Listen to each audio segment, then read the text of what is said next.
families fought each other with words and politics. But slowly, words were not enough. Around the year 1180, war came to Japan. It was a terrible war between the Taira and the Minamoto clans. It lasted for 5 years. The battles were fought on land and on the sea. Samurai rode into rivers of fire and walls of arrows. The most famous battle took place on the water, at a place called Dan-no-ura in the year 1185. The Minamoto clan won that battle. They destroyed the Taira completely. And from that victory came something no one had seen before in Japan. The leader of the Minamoto clan, a man named Yoritomo, did not simply return to the emperor as a loyal servant. He created something new. He created a government of warriors. He called it the shogunate. The shogun was the military ruler of Japan. The emperor still existed, still had his palace and his ceremonies, but the real power, the power of the sword, now belonged to the samurai. For the first time in history, warriors were not just servants of the powerful. They were the powerful. And Japan would never be the same again. Centuries passed. Japan grew and changed. The samurai were everywhere, in castles, in villages, on the roads. They served lords called daimyo, who ruled their own regions like small kings. For a long time, the shoguns kept order. But order is a fragile thing. Around the year 1467, Japan entered a dark and terrible time. It was called the Sengoku period. Sengoku means warring states. It is a good name, because that is exactly what Japan became: a land of war. Lord fought lord. Castle burned castle. Brother turned against brother. The old rules of loyalty became complicated. A samurai might serve a lord for 20 years and then watch that lord be defeated and killed. What did he do then? Some samurai became ronin, warriors without masters. Men who wandered the roads of Japan with their swords and their pride, looking for a new purpose. The Sengoku period lasted for more than 100 years. 100 years of battle, fire, and change. But from all this chaos, one thing was clear. The samurai were the most important force in Japan. Their skill, their discipline, and their code of honor were the only things that gave shape to a world that had lost its shape. And yet, in the middle of all this darkness, 3 extraordinary men rose up. 3 warriors who would dream of something impossible, uniting all of Japan under one rule. Their story is one of the most breathtaking in all of history.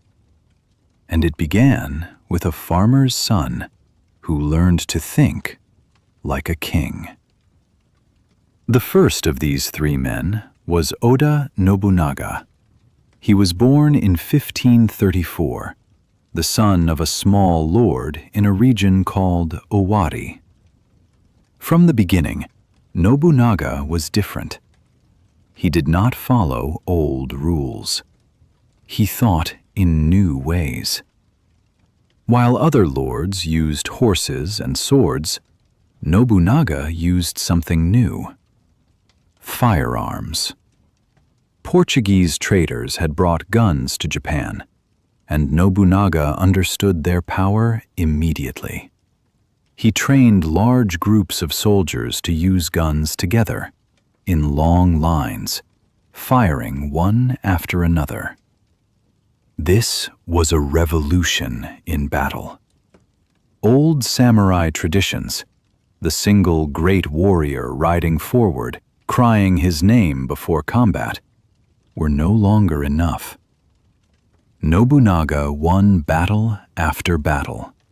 He took castle after castle. He came very close to uniting all of Japan. But in 1582, one of his own generals turned against him. Surrounded and betrayed, Nobunaga chose death over surrender. He died as a samurai. The second man was Toyotomi Hideyoshi, a man born without noble blood, who rose from poverty to become the most powerful man in Japan. He continued Nobunaga's dream and came even closer to uniting the land.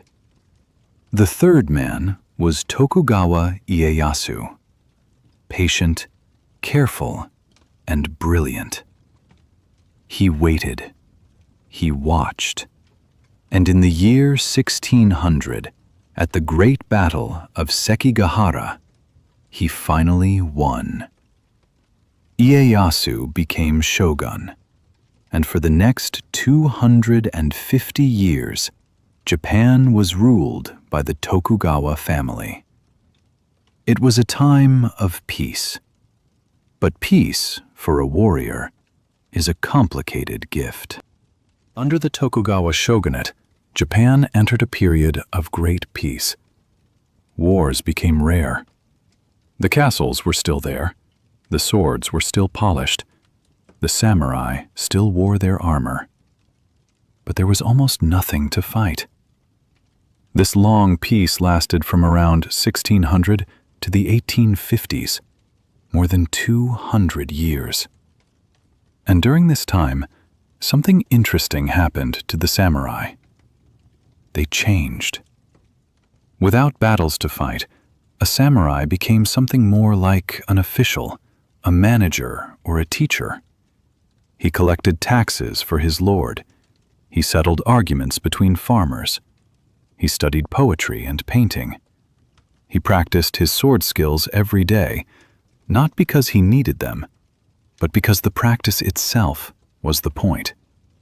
The sword became a symbol, not just of power, but of the spirit inside the warrior. The great swordsman Miyamoto Musashi wrote a famous book in this time. He called it The Book of 5 Rings. It was a guide not just to fighting, but to thinking clearly, deciding carefully, and living with full attention. The samurai of the peaceful years were not soft men. They were refined men. Men who carried death at their side, calmly, every day. And they asked a quiet question that still touches us today. What do you do when you are trained for something the world no longer needs? The samurai did not know it yet, but the answer was coming, and it was sailing toward Japan from across the ocean. In the year 1853, 4 large black ships appeared in the waters of Japan. They carried guns so powerful that a single shot could destroy a wooden building. They moved not with sails and wind, but with steam, black smoke rising from their metal chimneys.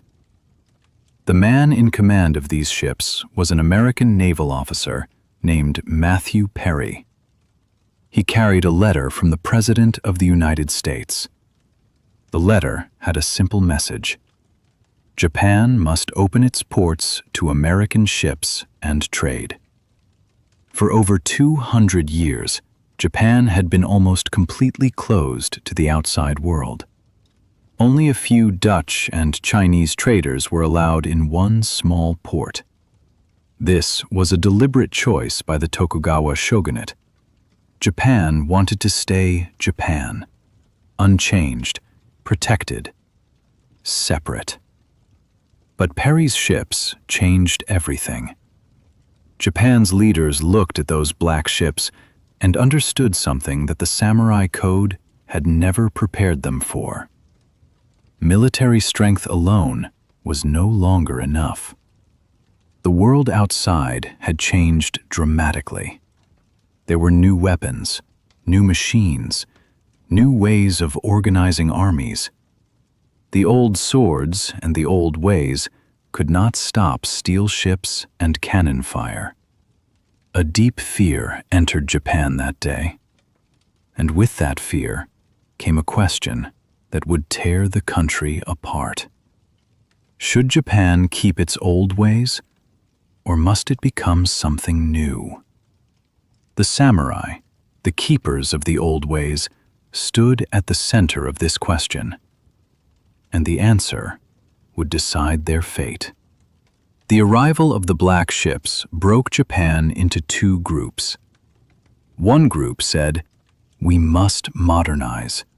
We must learn from the West. We must build factories and ships and new armies." The other group said, "We must protect Japan. We must honor our traditions. We must not let foreign ideas destroy what we have built over 1,000 years." The samurai were mostly in the second group. They were the symbol of everything old and traditional. And so, when change came, it came at their expense. In 1868, a great change took place. A group of young leaders removed the Tokugawa shogun from power and returned authority to the emperor, a young man named Meiji. This event is called the Meiji Restoration. The new government moved fast. They built railroads. They created a new army, not a samurai army, but a modern army made of ordinary citizens trained with guns and uniforms. In 1876, a new law was passed. The samurai were no longer allowed to carry their swords in public. It was a quiet law, but its meaning was enormous. The sword was the samurai's soul. Without it, in public, he was just a man. Some samurai accepted this new reality. They became politicians, teachers, businessmen, police officers. They brought their discipline and their sense of honor into the new Japan. But others could not accept it. In 1877, a samurai named Saigo Takamori led a final rebellion in the south of Japan. He had thousands of followers. They fought with courage. But the new government army had guns, and the battle was not equal. Saigo was defeated. He died in the old way, with honor, and became one of the most loved figures in all of Japanese history. After Saigo's rebellion, it was over. The samurai, as a class, as a legal group, as a recognized part of Japanese society, they were finished. The long story that began in the wild frontier lands of the Heian period in the year 700 had come to an end just over 1,000 years later. But had they truly disappeared? Not entirely. The spirit of the samurai did not die with the sword. It moved. It found new homes. In the discipline of modern Japanese martial arts, kendo, judo, aikido, the samurai spirit lived on. In the stories and paintings and films that celebrated their memory. In the business culture of modern Japan, where loyalty, hard work, and personal honor are still deeply respected.